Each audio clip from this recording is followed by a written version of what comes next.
नमस्कार दोस्तों, स्वागत है आप लोगों का मेरी चैनल पर। आइए सुनते हैं आज संवाद। राजपूत खानदान में पैदा हो जाने ही से कोई सुरमा नहीं हो जाता और न नाम के पीछे सिंह की दुम लगा देने से बहादुरी आती है। गजेंद्र सिंह के पुरखे किस जमाने में राजपूत थे, इसमें संदेह की गुंजाइश नहीं, लेकिन इधर 3 पुश्तों से तो नाम के सिवा उनमें राजपूती की कोई लक्षण न थे। गजेंद्र सिंह के दादा वकील थे और जिरह या बहस में कभी कभी राजपूती का प्रदर्शन कर देते थे। बाप ने कपड़े की दुकान खोलकर इस प्रदर्शन की भी गुंजाइश न रखी और गजेंद्र सिंह ने तो लुटिया ही डुबा दी। डील डॉल में भी फर्क आता गया। भूपेंद्र सिंह का सीना लंबा चौड़ा था, नरेंद्र सिंह का पेट लंबा चौड़ा था, लेकिन गजेंद्र सिंह का कुछ भी लंबा चौड़ा नहीं था। वह हल्के फुल्के गोरे चिट्टे ऐनकबाज नाजुक बदन फैशनेबल बाबू थे। उन्हें पढ़ने लिखने से में दिलचस्पी थी, मगर राजपूत कैसा ही हो, उसकी शादी तो राजपूत खानदान में ही होगी। गजेंद्र सिंह की शादी जिस खानदान में हुई थी, उस खानदान में राजपूती जौहर बिल्कुल फना न हुआ था। उनके ससुर पेंशन सूबेदार थे, साले शिकारी और कुश्तीबाज। शादी हुए 2 साल हो गए थे, लेकिन अभी तक एक बार भी ससुराल न आ सका। इम्तिहानों से फुर्सत ही नहीं मिलती थी, लेकिन अब पढ़ाई ख़त्म हो चुकी थी, नौकरी की तलाश थी, इसलिए अब की होली के मौके पर ससुराल से बुलावा आया तो उसने कोई हील हुज्जत न की। सूबेदार की बड़े बड़े अफसरों से जान पहचान थी। फौजी अफसरों की हुकूमत कितनी कदर और कितनी इज्जत करते हैं, यह उसे खूब मालूम था। समझा मुमकिन है सूबेदार साहब की सिफारिश से नायब तहसीलदार में नामजद हो जाए। इधर श्याम दुलारी से भी साल भर से मुलाकात नहीं हुई थी। एक निशाने से 2 शिकार हो रहे थे। नया रेशमी कोट बनवाया और होली के एक दिन पहले ससुराल जा पहुँचे। अपने ग्रांड डील सालों के सामने बच्चा सा मालूम होता था। तीसरे पहर का वक्त था। गजेंद्र सिंह अपने सालों से विद्यार्थी काल के कारनामे बयान कर रहा था। फुटबॉल में किस तरह एक देव जैसे लंबे तगड़े गोरे को पटखनी दी, हॉकी मैच में किस तरह अकेले गोल कर लिया कि इतने में सूबेदार साहब देव की तरह आकर खड़े हो गए और बड़े लड़के से बोले, अरे सुनो, तुम यहाँ बैठे हो, क्या कर रहे हो? बाबूजी शहर से आए, इन्हें लजे जाकर जरा जंगल की सैर कर लाओ, कुछ शिकार विकार खिलाओ, यहाँ ठटर वेटर क्यों हो रहे हो? इनका जी घबराता होगा, वक्त भी अच्छा है, शाम तक लौट आओगे। शिकार का नाम सुनते ही गजेंद्र सिंह की नानी मर गई। बेचारे ने उम्र भर कभी शिकार न खेला था। यह देहाती उजड़ लोंडे से न जाने कहाँ कहाँ दौड़ाएंगे।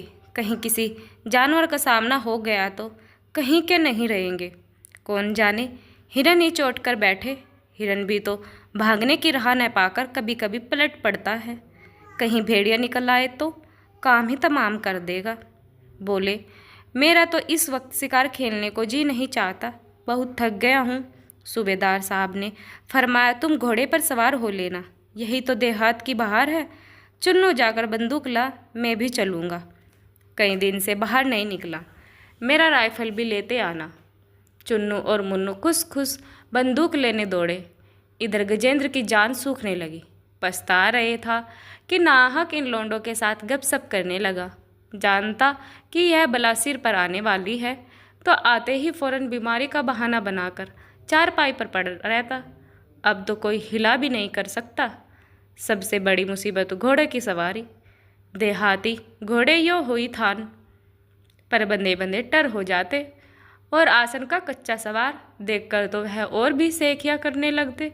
कहीं अलफ हो गया, मुझे लेकर किसी नाले की तरफ बेहताश भागा तो खैरियत नहीं। साले बंदूक लेकर आ पहुँचे, घोड़ा खींचकर आ गया। सूबेदार साहब सुकरी कपड़े पहनकर तैयार हो गए। अब गजेंद्र के लिए कोई हीला न रहा। उसने घोड़े की तरफ कनखिया से देखा, बार बार जमीन पर पैर टेकता, हिनहिनाता था। उठी हुई गर्दन, लाल आंखें, कैनातिया खड़ी बोटी बोटी फड़क रही थी। उसकी तरफ देखते हुए डर लगता था।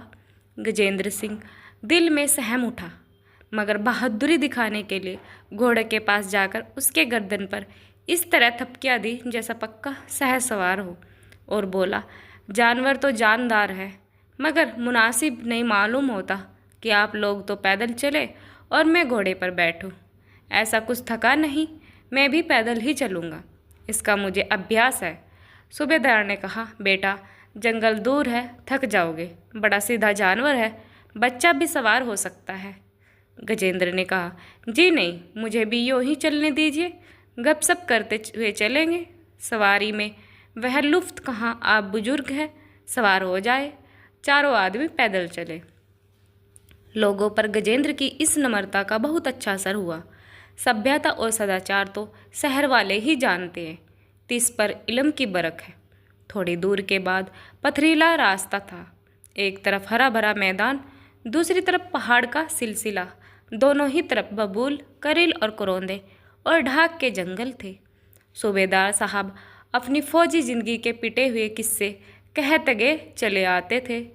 गजेंद्र तेज चलने की कोशिश कर रहा था, लेकिन बार बार पिछड़ जाता था और उसे 2-4 कदम दौड़कर उनके बराबर होना पड़ता था। पसीने से तर हाँपता हुआ अपनी बेवकूफ़ी पर पछताता चला जाता। यहाँ आने की ज़रूरत ही क्या थी? श्याम दुलारी महीने 2 महीने में आ जाती।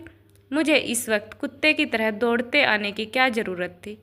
अभी से यह हाल है, शिकार नज़र आ गया तो मालूम नहीं क्या आफत आएगी। मील 2 मील की दौड़ तो उनके लिए मामूली बात है, मगर यहाँ तो कचमूर ही निकल जाएगा। शायद बेहोश होकर गिर पड़ूं। पैर अभी से मन भर के हो रहे थे। यकायक रास्ते में सेमल का एक पेड़ नजर आया। नीचे लाल लाल फूल बिछे हुए थे, ऊपर सारा पेड़ गुलनार हो रहा था। गजेंद्र वहीं खड़ा हो गया और उस पेड़ को मस्ताना निगाहों से देखने लगा। चुन्नू ने पूछा, क्या जीजाजी, रुक कैसे गए? गजेंद्र सिंह ने मुग्ध भाव से कहा, कुछ नहीं, इस पेड़ का आकर्षक सौंदर्य देखकर दिल बाग बाग हुआ जा रहा है। क्या बहार है, क्या रौनक है, क्या शान है कि जैसे जंगल की देवी ने गोद ली कि आकाश को लज्जित करने के लिए केसरिया जोड़ा पहन लिया हो। ऋषियों की पवित्र आत्माएं अपनी शाश्वत यात्रा में आराम कर रही हो, या प्रकृति का मधुर संगीत मूर्तिमान होकर दुनिया पर मोहिन मंत्र डाल रहा हो। आप लोग शिकार खेलने जाइए, मुझे इस अमृत से तत्पर होने दीजिए। दोनों नौजवान आश्चर्य से गजेंद्र का मुंह ताकने लगे। उनकी समझ में ही नहीं आया कि यह माँ से क्या कह रहे। देहात के रहने वाले, जंगलों में घूमने वाले सेमल उनके लिए कोई अनोखी चीज़ नहीं थी। उसे रोज़ देखते थे, कितनी ही बार उस पर चढ़े थे, उसके नीचे दौड़े थे, उसके फूलों की गेंद बनाकर खेले भी थे। उन पर यह मस्ती कभी न छाई थी। सौंदर्य का उपभोग करना बेचारा क्या जाने। सूबेदार साहब आगे बढ़ गए थे, इन लोगों का ठहरा हुआ देखकर लौट आए और बोले, क्यों बेटा, ठहर क्यों गए? गजेंद्र ने हाथ जोड़कर कहा, आप लोग मुझे माफ़ कीजिए, मैं शिकार खेलने न जा सकूंगा। फूलों की यह बहार देखकर मुझ पर मस्ती सी छा गई। मेरी आत्मा स्वर्ग के संगीत का मजा ले रही है। आहा, यह मेरा ही दिल जो फूल बनकर चमक रहा है। मुझे भी वही लाली है, वही सौंदर्य, वही रस। मेरे हृदय पर केवल अज्ञानता का पर्दा पड़ा हुआ है। किसका शिकार करे? जंगल के मासूम जानवरों का? हम ही तो जानवर है, हम ही तो चिड़िया है। यह हमारी ही कल्पनाओं का दर्पण है, जिसमें भौतिक संसार की झलक दिखाई पड़ रही है। क्या आप ना ही खून करे? नहीं, आप लोग शिकार करने जाए, मुझे इस मस्ती और बहार में डूब कर इसका आनंद उठाने दे। बल्कि मैं तो प्रार्थना करूँगा, आप भी शिकार से दूर रहे। जिंदगी खुशियों का खजाना है, उसका खून न कीजिए। प्रकृति के दृश्यों से अपने मानस चक्षुओं को तत्पर कीजिए। प्रकृति के एक एक कण में, एक एक फूल में, एक एक पत्ती में इसी आनंद की किरणों को चमक रही हैं। खून करके आनंद के इस अक्षय स्रोत को अपवित्र न कीजिए। इस दार्शनिक भाषण ने सभी को प्रभावित कर दिया। सूबेदार ने चुन्नू से धीमे से कहा, उम्र तो कुछ नहीं, लेकिन कितना ज्ञान भरा हुआ है। चुन्नू ने भी अपनी श्रद्धा को व्यक्त किया, विद्या से ही आत्मा जाग जाती है। शिकार खेलना है बुरा? सूबेदार साहब ने ज्ञानियों की तरह कहा, हाँ बुरा, तो है, चलो लौट चले। जब हर के चीज़ में उसी का प्रकाश है तो शिकार कौन और शिकारी कौन। अब कभी शिकार न खेलूँगा। फिर वह गजेंद्र से बोले, भैया तुम्हारे उपदेश ने हमारी आंखें खोल दी, कसम खाते हैं अब कभी शिकार नहीं खेलेंगे। गजेंद्र पे मस्ती छाई हुई थी। उसी नशे की हालत में बोला, ईश्वर को लाख लाख धन्यवाद है कि उसने आप लोगों को यह सद्बुद्धि दी। मुझे खुद शिकार का कितना शौक था, बतला नहीं सकता। अनगिनत जंगली सुअर, हिरन, तेंदुए, नीलगाय, मगर मारे होंगे। एक बार चीते को मार डाला, मगर आज ज्ञान की मदिरा का वह नशा हुआ कि दुनिया का कहीं अस्तित्व ही नहीं रहा। होली जलाने का मुहूर्त 9 बजे रात को था। 8 ही बजे से गांव के औरत मर्द बूढ़े बच्चे गाते बजाते कबीरे उड़ाते होली की तरफ चले। सूबेदार साहब भी बाल बच्चों को लिए मेहमान के साथ होली जलाने चले। गजेंद्र ने अभी तक किसी बड़े गांव की होली नहीं देखी थी। उसके शहर में तो हर मोहल्ले में लकड़ी के मोटे छोटे 2-4 कुंदे जला दिए जाते थे जो कई कई दिन तक जलते रहते थे। यहाँ की होली एक लंबे चौड़े मैदान में किसी पहाड़ की ऊंची चोटी की तरह आसमान से बातें कर रही थी। जो ही पंडित जी ने मंत्र पढ़कर नए साल का स्वागत किया, आतिशबाजी छूटने लगी। छोटे बड़े सभी पटाखे छुछुंदरे हवाइये जोड़ने लगे। गजेंद्र सिंह के सिर पर से कई छुछुंदर सनसनाती हुई निकल गई। हर के पटाखे पर बेचारे 2-4 कदम पीछे हट जाते और दिल में इस उजड़ देहाती को कोसता था, क्या बेहुदगी है। बारूद कहीं कपड़े में लग जाए, कोई दुर्घटना हो जाए तो सारी शरारत निकल जाएगी। रोज ही तो ऐसी वारदात होती रहती है, मगर इन गंवारों को क्या खबर। यह दादन है, जो कुछ किया वही करेंगे, चाहे उसमें कुछ दुख हो या ना हो। अचानक नज़दीक से एक बम गोल के से छूटने की गगनभेदी आवाज़ हुई कि जैसे बिजली कड़की हो।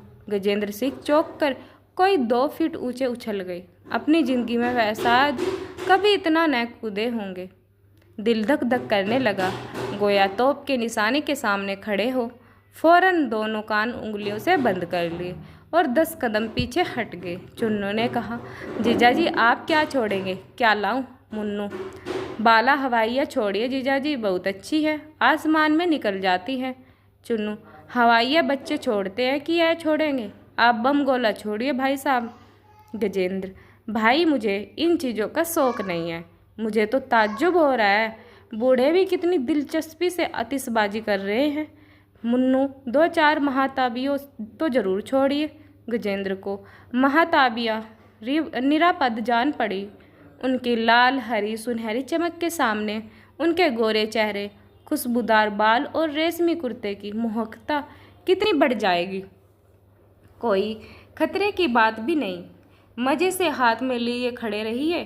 गुल टप टप नीचे गिर रहा है और सबकी निगाहें उनकी तरफ लगी हुई है। उनकी दार्शनिक बुद्धि भी आत्म प्रदर्शन की लालसा से मुक्त न थी। फौरन महताबी ले ली, उदासीनता की एक अजब शान के साथ। मगर पहले ही महताबी छोड़ना शुरू की थी कि दूसरा बम गोला छूटा कि जैसे कान के पर्दे फट गए या सिर पर कोई हथौड़ा गिर पड़ा। महताबी हाथ से छूटकर गिर पड़ी और छाती धड़कने लगी। अभी इस धमाके से संभलने न पाए थे कि दूसरा धमाका हुआ, जैसे आसमान फट पड़ा। सारे वायुमंडल में कंपन सा आ गया। चिड़िया घोंसलों से निकलकर शोर मचाती हुई भागी, जानवर रस्सियाँ तुड़ा तुड़ा कर भागे और गजेंद्र भी सिर पर पाँव रखकर भागे। सरपट और सीधे घर पर आकर दम लिया। चुन्नू और मुन्नू दोनों घबरा गए। सूबेदार साहब के होश उड़ गए। तीनों आदमी बग टूट दौड़े और गजेंद्र के पीछे चले। दूसरे ने जो उन्हें भागते देखा तो समझ शायद कोई वारदात हो गई। सब के सब उनके पीछे हो गए। गांव में एक प्रतिष्ठित अतिथि का आना मालूम बात न थी। सब एक दूसरे से पूछ रहे थे, मेहमान को हो क्या गया, माजरा क्या है, क्यों यह लोग दौड़े जा रहे हैं। एक पल में सैकड़ों आदमी सूबेदार साहब के दरवाजे पर हाल चाल पूछने के लिए जमा हो गए। गांव का दामाद कुरूप होने पर भी दर्शनीय और बदहाल होते हुए भी सबका प्रिय होता है। सूबेदार ने सहमी हुई आवाज़ में पूछा, तुम वहाँ से क्यों भाग आए भैया। गजेंद्र को क्या मालूम था कि उसके चले आने से यह तहलका मच जाएगा, मगर उसके हाजिर दिमाग से जवाब सोच लिया था। जवाब भी ऐसा गांव वालों पर उसकी अलौकिक दृष्टि का धाक जमा दे। बोला, कोई खास बात नहीं थी, दिल में कुछ ऐसा ही आया कि यहाँ से भाग जाना चाहिए। नहीं, कोई बात जरूर थी। आप पूछकर क्या करेंगे? मैं उसे जाहिर करके आपके आनंद में विघ्न नहीं डालना चाहता। जब तक बतला न दोगे बेटा, हमें तसल्ली नहीं होगी। सारा गांव घबराया हुआ है। गजेंद्र ने फिर सूफियों का सा चेहरा बनाया, आंखें बंद कर ली, जबाइयाँ ली और आसमान की तरफ देखकर बोले, बात यह है कि जो ही मैंने महताबी हाथ में ली, मुझे मालूम हुआ जैसे किसी ने उसे मेरे हाथ से छीनकर फेंक दिया। मैंने कभी आतिशबाजियाँ नहीं छोड़ी, हमेशा उनको बुरा भला कहता रहा हूँ। आज मैंने वह काम किया जो मेरी अंतरात्मा के खिलाफ था। बस गजब ही तो हो गया। मुझे ऐसा मालूम हुआ जैसे मेरी आत्मा मुझे धिक्कार रही है। शर्म से मेरी गर्दन झुक गई और मैं इसी हालत में वहाँ से भागा। अब आप लोग मुझे माफ़ करें, मैं आपको जश्न में शरीक न हो सकूँगा। सूबेदार साहब ने इस तरह गर्दन हिलाई कि जैसे उनके सिवा वहाँ कोई इस अध्यात्म का रहस्य नहीं समझ सकता। उनकी आंखें कह रही थी, आती है तुम लोगों की समझ में यह बातें? तुम भला क्या समझोगे, हम भी कुछ कुछ ही समझते हैं। होली तो नियत समय जलाई गई थी, मगर आतिशबाजी नदी में डाल दी गई। शरीर लड़कों ने कुछ इसलिए छिपा कर रख ली थी कि गजेंद्र चले जाएंगे तो मज़े से उछुड़ाएंगे। श्याम दुलारी ने एकांत में कहा, तुम तो वहाँ से खूब भागो। गजेंद्र अकड़कर बोले, भागता क्यों? भागने की तो कोई बात नहीं थी। मेरी तो जान निकल गई कि न मालूम क्या हो गया। तुम्हारे ही साथ में भी दौड़ी आई, टोकरी भर आतिशबाजी पानी में फेंक दी। यह तो रुपये को आग में फूंकना है। यह रुपये को आग में फूंकना नहीं तो और क्या है? होली में भी न छोड़े तो कब छोड़े? त्योहार इसलिए तो आते हैं। त्योहार में गाओ बजाओ, अच्छी अच्छी चीज़ें पकाओ खाओ। खैरात और यह दोस्तों का मिलन है। सबसे मोहब्बत से पेश आओ। आने का त्योहार का नाम नहीं। रात को 12 बज गए। किसी ने दरवाजे पर धक्का मारा। गजेंद्र ने चौंक कर पूछा, यह धक्का किसने मारा? श्यामा ने लापरवाही से कहा, बिल्ली बिल्ली होगी। कई आदमियों के फटफट करने की आवाज़ें आई। फिर किवाड़ पर धक्का पड़ा। गजेंद्र को कपकपी छूट गई। लालटेन लेकर दराज से झांके तो चेहरे का रंग उड़ गया। 4-5 आदमी कुर्ता पहने, पगड़ियाँ बांधे, दाढ़ियाँ लगाए, कंधे पर बंदूक रखे, किवाड़ को तोड़ डालने की जबरदस्त कोशिश में लगे हुए। गजेंद्र कान लगाकर बातें सुनने लगा। दोनों सो गए। किवाड़ तोड़ डालो, माल अलमारी में है, और अगर दोनों जाग गए, औरत क्या कर सकती है? मर्द का 4 पाई से बांध देंगे। सुनते हैं गजेंद्र सिंह को कोई बड़ा पहलवान है। कैसा ही पहलवान हो, 4 हथियारबंद आदमियों के सामने क्या कर सकता है? गजेंद्र के कोटों तो बदन में खून नहीं। श्याम दुलारी से बोले, यह डाकू मालूम होते हैं। अब क्या होगा? मेरे तो हाथ पांव कांप रहे हैं। चोर चोर पुकारो, जाग हो जाएगी, आप भाग जाएंगे। नहीं, मैं चिल्लाती हूँ, चोर का दिल आधा ना। कहीं ऐसा गजब ना करना, इन सबों के पास बंदूकें हैं। गांव में इतना सन्नाटा क्यों? घर के आदमी क्या हुआ? भैया, मुन्नू दादा खलिहान में सोने गए। काक दरवाजे पर पड़े होंगे, उनके कानों पर तोप छुटे तब भी न जागेंगे। इस कमरे में कोई दूसरी खिड़की भी तो नहीं है कि बाहर आवाज़ पहुँचे। मकान है या कैद खाना? मैं तो चिल्लाती हूँ, अरे नहीं भाई, क्यों जान देने पर तुली हो? मैं तो सोचता हूँ हम दोनों चुपचाप लेट जाएं और आंखें बंद कर ले। बदमाशों को जो कुछ ले जाना हो ले जाए, जान तो बचे। देखो किवाड़ हिल रहे हैं, कहीं टूट न जाए। हे ईश्वर, कहाँ जाएं? इस मुसीबत में तुम्हारा ही भरोसा है। क्या जानता था कि यह आफत आने वाली है? नहीं आता ही क्यों? बसा चुप्पी ही साध लो। अगर हिलाए विलाए तो भी सांस मत लेना। मुझसे तो चुप्पी साध कर पड़ा न रह जाएगा। जेवर उतार कर रख क्यों नहीं देती? शैतान जेवर ही तो लेंगे। जेवर तो न उतारूंगी, चाहे कुछ ही क्या ना करना पड़े। क्यों जान देने पर तुली हुई हो? खुशी से तो जेवर न उतारूंगी, जबरदस्त और बात है।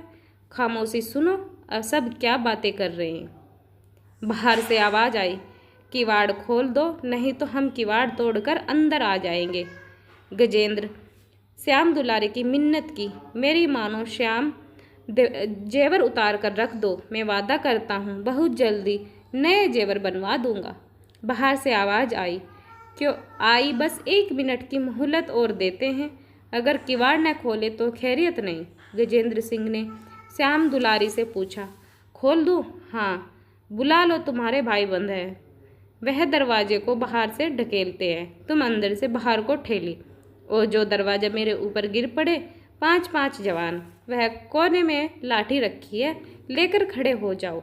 तुम पागल हो गई हो, चुन्नी दांत होते तो 5 को गिरा देते, मैं लट्ठाबाज नहीं हूँ।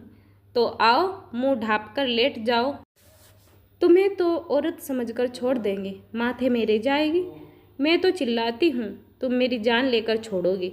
मुझसे तो अब सब्र नहीं होता, मैं किवाड़ खोल देती हूँ। उनसे दरवाज़ा खोल दिया, 5 चोर भड़क भड़क कर घुस गए। एक ने अपने साथी से कहा, मैं इस लोंडे को पकड़े हुए हूँ, तुम औरत के सारे गहने उतारो। दूसरा बोला, इसने तो आंखें बंद कर ली, अरे तुम आंखें क्यों नहीं खोलती?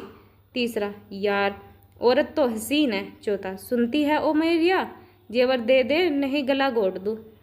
गजेंद्र दिल में बिगड़ रहे थे, यह चुड़ैल जेवर क्यों नहीं उतार देती।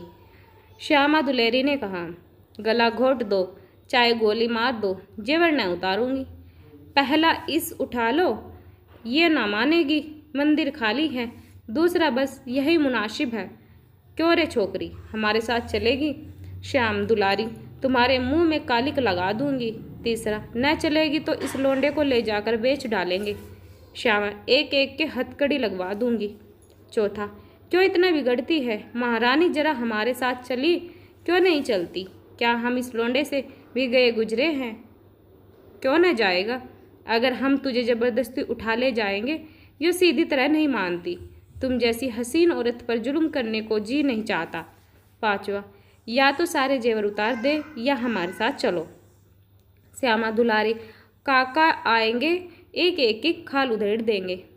पहला, ये न मानेगी, इस लोंडे को उठा ले चलो, तब आप ही पैरों पड़ोगी। 2 आदमियों ने एक चादर से गजेंद्र के हाथ पांव बांधे। गजेंद्र मुर्दे की तरह पड़े हुए थे, सांस तक न आती थी, दिल में झुंझला रहे थे, हाय कितनी बेवफा औरत है, जेवर न देगी, चाहे यह सब मुझे जान से मार डाले। अच्छा, जिंदा बचूंगा तो देखूंगा, बात तक पूछूंगा नहीं। डाकुओं ने गजेंद्र को उठा लिया, लेकर आंगन में जा पहुँचे तो श्याम दुलारी दरवाजे पर खड़ी होकर बोली, इन्हें छोड़ दो, तो मैं तुम्हारे साथ चलने को तैयार हूँ।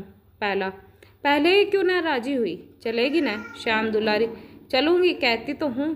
तीसरा, अच्छा तो चलो, हम इसे छोड़ देते हैं। दोनों चारों पे गजेंद्र को लाकर चारपाई पर लिटा दिया और श्यामा दुलारी को लेकर चल दिए। कमरे में सन्नाटा छा गया। गजेंद्र ने डरते डरते आंखें खोली, कोई नजर न आया। उठकर दरवाजे से झांका, सैन में भी कोई न था।